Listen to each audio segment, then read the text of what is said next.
Hello, music fans. You're watching Death by Unicorn, and this is 37 albums that I'm planning to listen to in October 2024. I know this is coming out a little late. I've been busy lately, but yeah, I've already listened to some of the albums on this list, but I figured a video about all the metal, rock, and prog albums coming out in October 2024 might be interesting to people. Of course, this isn't all of them. It's just the ones that caught my attention, the ones that I'll be listening to and keep watching my channel. Hit that subscribe button if you want to hear my first impressions on all of these as they come out. Jumping right in, let's start off with October 3rd. Sylosis released The Path, which is an EP. It's kind of melodic death metal, kind of thrash, kind of metalcore, kind of groove metal. They're a band from the UK. I thought their last album from 2023, A Sign of Things to Come, was very good. And I like the single that I heard from this one, The Path, which features guest female vocals from Debbie Goff, aka Harriet. So I added it to my list. If you're a fan of Trivium and Soilwork, you'll like this. But imagine combining their sound with Vector and Lamb of God. That's what Sylosis reminds me of. Next up on my list is the Smile. I have a bunch of releases from October 4th. First is the Smile with their album Cutouts. And this is Art Rock, the third album by this band from the UK. It's kind of got this post-punk, electronic, alternative, experimental, and progressive rock vibes in there. And this band features Tom York and Johnny Greenwood from Radiohead. So definitely check it out if you're a fan of them. And next on my list is Childish, Japes, and Joanna Teters releasing a collaborative album called Matters of Life and Death Part 2. And I really love Part 1 as well. This is the fifth album by Childish Japes, and I think it's the third album by Joanna Teters. Great jazzy guitar, soulful female vocals. It's pretty jazzy, kind of alternative rock, kind of soul, indie rock, all that combined. I think people who like the release from earlier this year by Willow will like this. Another one that came out October 4th is Blood Incantation and their album Absolute Everywhere. This is the fourth album by this American band, and it's kind of progressive death metal with space rock and yeah, like all sorts of genres like ambient and progressive rock in there. Lots of time signature changes, um, lots of stylistic changes between intense death metal and soft atmospheric ambient synth parts. It's kind of like a combination of Shine On You Crazy Diamond by Pink Floyd and Hammer Smash Face by Cannibal Corpse. If that sounds good to you, check out Blood Incantation and Absolute Everywhere. Another one on October 4th is Versa with A Voyage, a Destination Part 2. I also liked Part 1 of this. This is the fourth album by this Canadian band. It's symphonic progressive rock. It's got some post-rock, ambient, experimental folk, and indie rock influences. Their last album, A Voyage, a Destination from 2022, was very good, but didn't quite cross my line into my excellent tier. And I didn't really go back to it too much. So I was hoping they could outdo that and make something even better with part two of this album.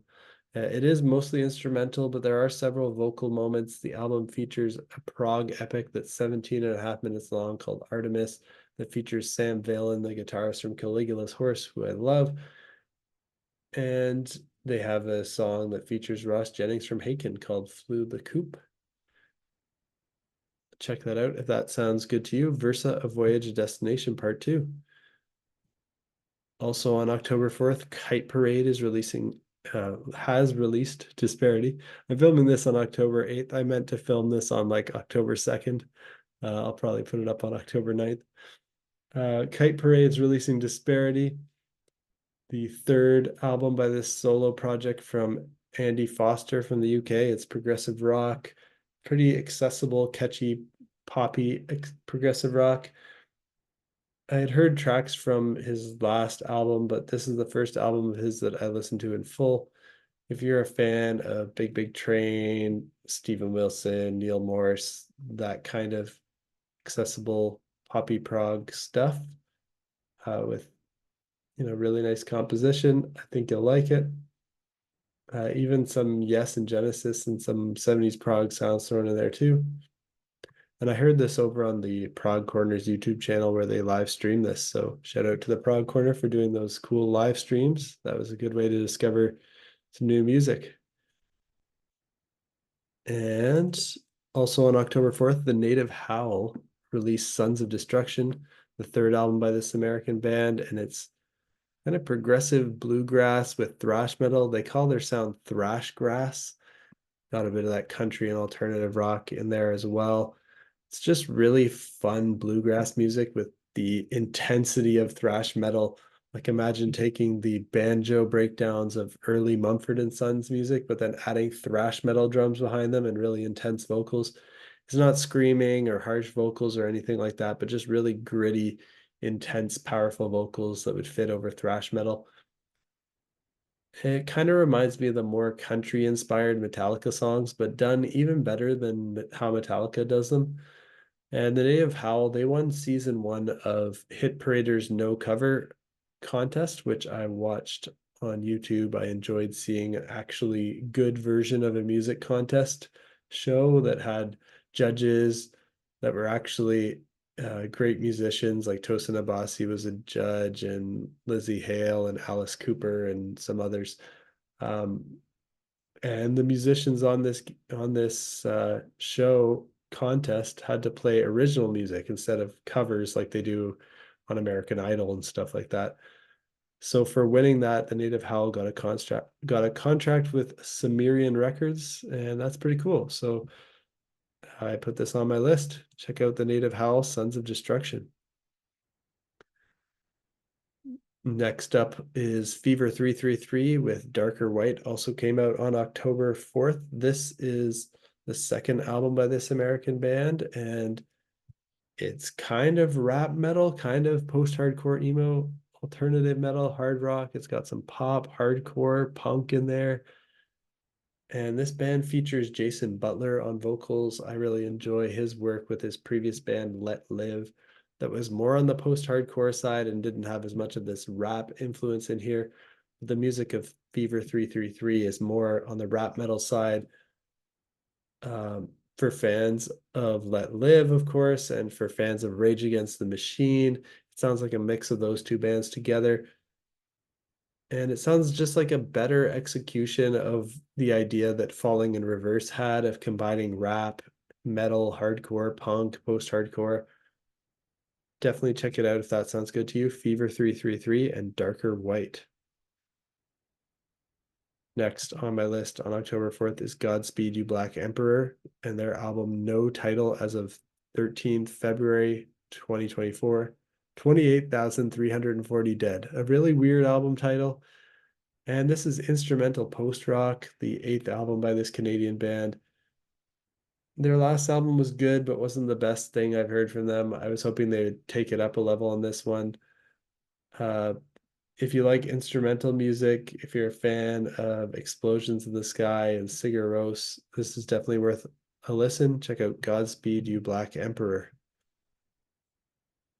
Also October 4th, Geordie Greep is releasing or has released The New Sound. This is his debut solo album. It's kind of jazz fusion, progressive rock, art rock, and pop all combined. And he's a former member of Black Midi, a band that is now disbanded, unfortunately. I've enjoyed Black Midi's output. Geordie Greep's first single, Holy Holy, was a fun listen, so I added this to my list to check out.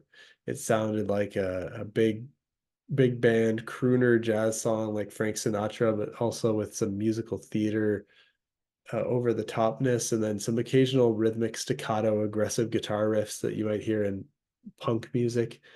The lyrics are a bit on the disgusting side here, but in a funny way, kind of talking about a guy trying to pick up a girl at a bar with really cringeworthy lyrics. But if you enjoy Black Midi and you're not bothered by some kind of juvenile foul mouth lyrics, then definitely check this out. The New Sound by Geordie Greep. And last on my list for October 4th, I have Coldplay with Moon Music. the 10th album by this British band, and it's pop rock. It's got ambient electronic, alternative, indie, and space rock and art rock all in there. They're a very popular band from the UK, of course. I'm sure they need no introduction. I really like their first four albums, but then they did three in a row that I thought went too far in the pop direction. They did a bunch of collabs with pop artists, and they kind of lost me. But their last two albums, however, have been better than the three before that, in my opinion. They've been stepping in the right direction. Still not as strong as their first four. Uh, there are some co-songwriting credits and producer credits for Max Martin here. I know he's most well known for his songwriting um, for many hits from artists like Britney Spears, Backstreet Boys, Celine Dion, NSYNC, Katy Perry, Taylor Swift. So it might sound like they're trying to make some hit pop singles here rather than go back to their roots. Um, that's it's a little worrying, but their music is generally beautiful. Some of it's great, some of it's not great. So it's a bit of a hit or miss ride with Coldplay, but worth checking out if you're a fan of Coldplay. Now let's talk about October 11th. The Offspring is releasing Supercharged, the 11th album by this American band. It's punk rock, kind of pop punk with alternative rock and melodic hardcore in there. I thought their last album, Let the Bad Times Roll, was good. I've always enjoyed their music, but never really loved them. I do like some of their big hits. I think they're a good pop punk band. Pop punk isn't really one of my main genres at this point in my life, but when I was about 10 to 13 years old, it was one of my favorite genres with artists like Blink-182, Sum 41, Green Day, and even Avril Lavigne being big at that time as well as The Offspring. And I'm just checking this out for nostalgia reasons. I think it won't be like any contender for any album of the year or anything, but it's just something that I think will be kind of interesting for nostalgia. If you like pop punk, then check out The Offspring and Supercharged. And then we have Myles Kennedy on the same day, October 11th, releasing The Art of Letting Go, the third solo album by this great American singer. He also plays guitar. It's hard rock with blues, alternative metal, and grunge influences. He's known for his work with Alter Bridge. I love their album from 2022 called Pawns and Kings, as well as his work with Slash featuring Myles Kennedy and the Conspirators. His last solo album, The Ides of March, was good, but he's another artist that I've always kind of liked but never really loved. I think his vocals are great, but I would like to see him do some more creative music with some more risks and innovation on this one. So I'm crossing my fingers that there'll be something interesting here. Then there's Delta Sleep releasing Blue Garden, the fourth album by this band from the UK. It's math rock with post-hardcore, emo, indie, alternative, and progressive rock influences. Never heard an album by Delta Sleep before, but I did hear the singles Sun Chaser and Figure in the Dark. I thought they were both great, so I'm looking forward to this. Then Doedsmaghird is releasing Omniverse Consciousness, the debut album by this project from the UK, progressive black metal with death metal influences. It's the new project from Yusuf Vikotnik Parvez, the mind behind the Doedsmaghird, and the guitarist Camille Giraudoux. I'm not totally sure why they gave it a different but very similar band name, but I love the most recent four releases from Doedsmaghird. They make very creative, progressive, and avant-garde black metal that blends a lot of genres. So I added this to my list to check out. Then we've got Oranssi Pazuzu with Muuntautuja. There's no way I can pronounce that word. I'm guessing it's Finnish because they're a Finnish black metal band. This is their sixth album. It's kind of psychedelic black metal with post-metal, doom metal, and dark ambient influences. Never listened to an album by them before, but I did hear the title track of this album. It's very interesting, unique, psychedelic. It's synthesizer heavy black metal, so I added it to my list to check out. Joe Deninzon and Stratospheerius is releasing Impostor also on October 11th, the fourth album by this American progressive rock band. And he's Joe Deninzon is from the great band Kansas. He's the violinist guitarist. He's also the lead singer of this band here, Stratospheerius.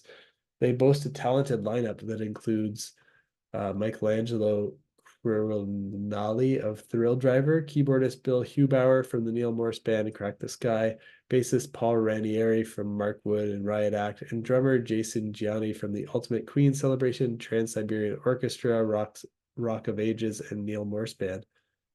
Their Bandcamp says it's their sixth album, so I think it's actually counting Joe Deninzon's solo albums that he released under his name. There's lots of guest musicians on this. If you love these names from the prog rock world, you'll probably like this, like Michael Sadler from Saga, Randy McStein, Fernando Perdomo from Jacob Dylan, Chloe Lowery from Trans-Siberian Orchestra, Val Vagoda from Groove Lily, and multi-instrumentalist Rachel Flowers. Now, next up, I have Jada Kelly with her album Weather Girl. This is the sixth album by this Canadian artist. It's indie rock with folk and pop influences. She's a great Canadian singer-songwriter, and I learned of her because she's the voice of Kazaya on Protest the Hero's amazing concept album Kazaya from 2005, which is the album that got me into my favorite genre, progressive metal, in the first place. She's guested on several Protest the Hero albums, and I hope she will guest on the next one too, honestly. I've never listened to a full album of her solo material, but I have seen her play a live set opening up for Protest the Hero, and it was really an interesting diversity of genres at a show because she plays relaxing acoustic indie folk rock songs, and then Protest the Hero basically comes out and headlines with this fast, intense progressive metal with shredding electric guitars.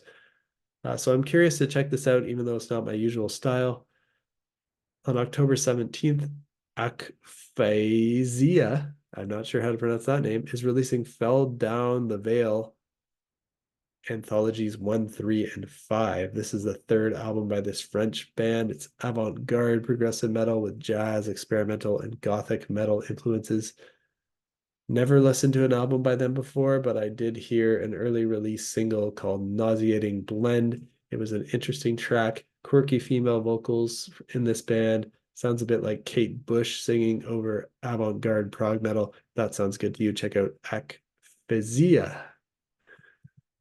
Now we're on to October 18th. Got Bon Iver releasing their album Sable, which is like the French word for sand, I believe. And this is a great indie rock band from the US, folk, pop, and electronic mixed in there as well. I loved every album that they've made so far. They're probably one of my favorite indie rock bands at this point in time, and I like that every album they make sounds a little different than the last. I like the single from this EP, Speyside. So I hope the whole EP continues at that level of quality. This will be another great addition to their catalog.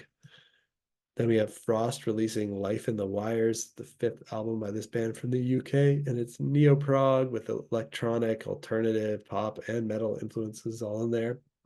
And they're kind of a super group from the UK. They feature Jem Godfrey, John Mitchell, who has been in It Bites, Arena, Asia, and more, has a solo career known as Lonely Robot.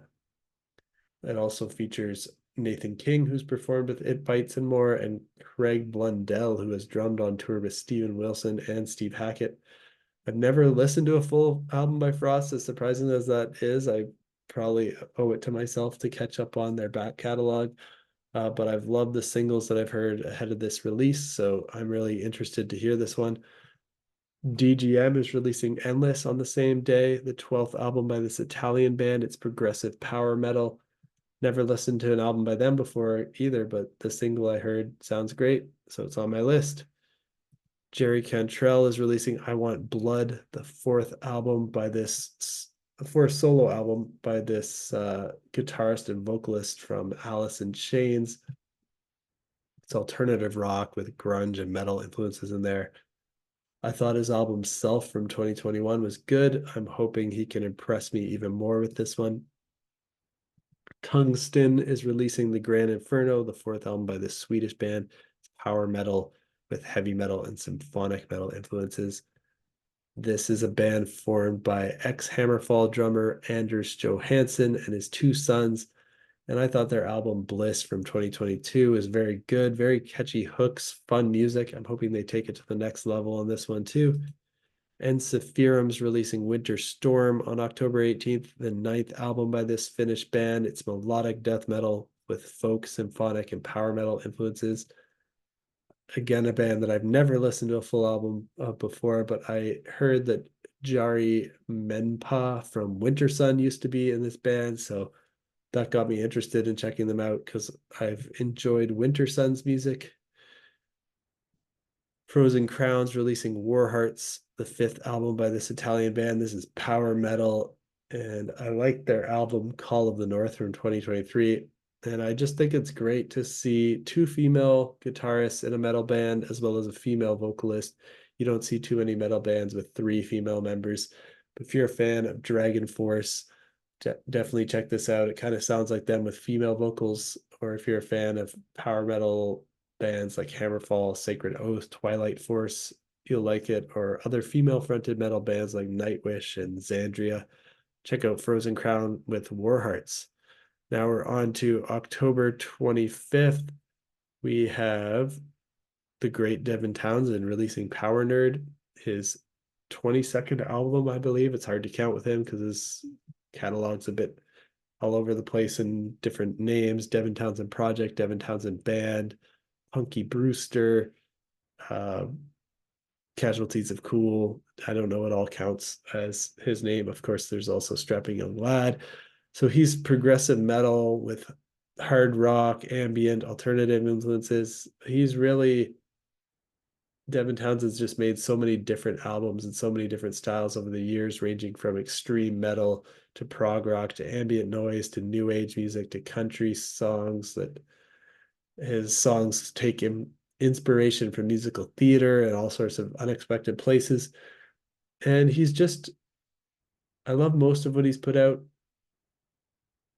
And I enjoyed the two singles I heard from this album, so I'm just really looking forward to it. He's my favorite vocalist in the rock and metal world at the moment, so I'll really listen to anything with Devin Townsend on it. Atreyu's releasing an acoustic kind of EP thing called the Paranoia Sessions. It's acoustic rock. Of course, they're a metalcore band, kind of post-hardcore, hard rock, alternative metal. And this is just 8 reimagined acoustic greatest hits by Atreyu and 2 covers. I liked their album, The Curse. I liked their album, the 2 after that. I'm totally forgetting the names of them. Death Grip on Yesterday or something, and Lead Sails and a Paper Anchor. They have a few great albums, but they've kind of fallen in my estimation at this point, and maybe this will be good, a bit of a throwback, some nostalgia, playing some greatest hits stuff. Another throwback nostalgia one is Green Day releasing the 20th anniversary deluxe edition of American Idiot. I don't usually put these deluxe editions on my list here, but there's some new tracks on here, so I'm kind of curious about it. Of course, they're pop punk. They've got alternative rock. This is more of their rock opera album. It's even kind of proggy. It's got long songs that like are kind of a suite that don't have basic song structures. Maybe even some time signature changes, if I recall correctly. But it's pretty simple music, kind of more pop punk. But this deluxe box set includes 15 unreleased demos, a 15-song concert, and 15 tracks that were released as B-sides. And American Idiot's my favorite album by Green Day. So I'm curious to hear the demos and B-sides even more than the live stuff, to be honest. And I hope it's released on a streaming service because I don't really want to pay the price tag to buy this physical copy. Unfortunately, they're pretty expensive when there's these big 20th anniversary deluxe box sets with a bunch of different things in them. But I'm kind of curious about it. Thought I'd throw it on my list in case anyone in my audience is curious about that. And Entheos is releasing An End to Everything. This is an EP by this American technical death metal band. They've got prog metal, gent, and deathcore influences. And I love their 2023 album, Time Will Take Us All. Just amazing female vocals by Cheney Crab here, who can scream intensely, sing beautifully as well. Von Hertzen brothers are releasing In Murmuration, the ninth album by this Finnish band. It's prog rock with hard rock, psych rock, alternative rock, space rock, art rock, folk, and pop. Just a lot of nice blending of genres and hard to categorize. Just great music. The ninth album by this Finnish band, and I thought their album from 2022, Red Alert in the Blue Forest, was just very good. The singles I heard from this one were catchy and accessible. If you want to hear really catchy and accessible music that still has the progressive spirit, check out Von Hertzen Brothers. Better Lovers is releasing Highly Irresponsible, the debut album by this American metalcore, kind of mathcore, southern metal, post-hardcore, hardcore punk band. This band formed in 2023 after the dissolution of Every Time I Die, which is a great band that I love. So this band's often labeled a supergroup because it features former members of Every Time I Die, Jordan Buckley, Stephen Michichi, and Clayton Goose Holyoke. And it features Greg Puciato from the Dillinger Escape Plan on vocals. He's amazing.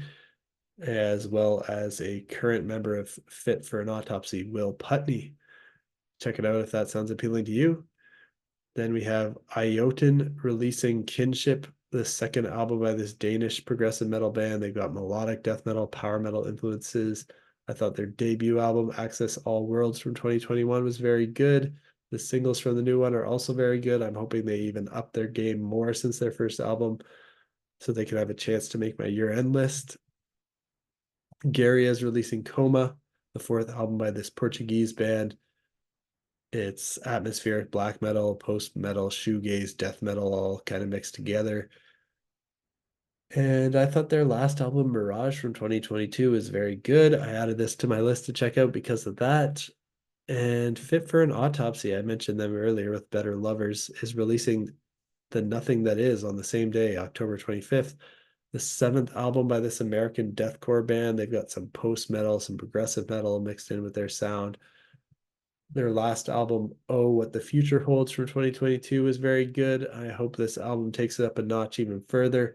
The single Hostage is a great heavy track. It also has great clean vocal hooks mixed in between intense deathcore, harsh vocals with chugging riffs. Great guitar playing on that song, Hostage, as well. Two more to go here. I've got Tears for Fears releasing Songs for a Nervous Planet. This is a live album. I don't usually include those, but this new album from Tears for Fears features 4 new studio tracks. So that's what I'm interested to hear, plus recordings of them on tour and at their best, live performances of hit songs like Shout, Head Over Heels, Everyone Wants to Rule the World, Everybody Wants to Rule the World, Mad World, and more, spanning all eras of the band from the Hurting to the Tipping Point and beyond. Check it out if you like that pop rock with synth pop, new wave, art rock, and kind of prog all mixed in there.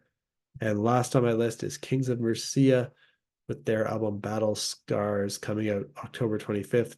The second album by this American hard rock band with some heavy metal and prog influences. This band features Jim Mathios of Fate's Warning on guitar and the amazing drummer Simon Phillips. Their first album was good, but honestly, I was hoping for better given the talent level of the individuals in the band. I found the music was a little too straightforward, hard rock given their talents, and didn't really bring anything interesting to the table or push any boundaries, but it was well executed and performed. And that's it for 37 albums that are coming out this month. If anybody out there is thinking that there's no interesting music coming out these days, definitely check out some of these things on this list. I'm sure some of them will be excellent. Some of them might be a little on the weaker side, so there might be some hit or miss in here, but they're all pretty interesting to me. I'll be listening to them and I'll be sharing my first impressions on my channel, so stay tuned for that. And until next time, peace out.